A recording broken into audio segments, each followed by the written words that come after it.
Hello guys, good morning. Dito po nga ako ngayon sa trabaho. Nag-scaffold, tubular scaffold. Ito yung gawa namin guys. Oh. Tingnan nyo guys, ang haba na. Galing second floor. Hanggang 40 na. Hindi pa tapos yan guys. Hanggang 46 pa yan. Hanggang active. Yan ang gawa namin. Sobrang taas guys, sobrang hirap.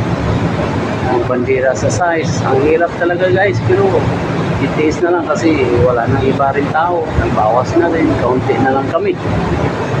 Ano guys, itiis na lang. Alam nyo guys, kahit hindi kayo nagtanong kung saan namin pinadaan yung mga materialis, dito sa gondola na to guys.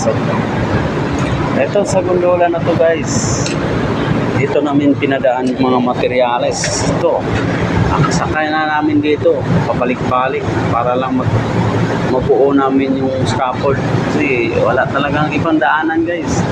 Hindi makasya yung size dito doon sa may bintana, ay dito na lang namin pinadaan. So guys, haba na, mataas na talaga guys, hirap. Isang araw, dalawang buwan lang matapos namin. Yun na lang guys. Please na lang guys, subscribe sa video ko. Maraming salamat po sa inyo pagsubaybay. Magandang araw.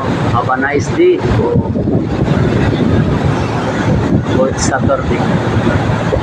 Pinoon asa sa atin na.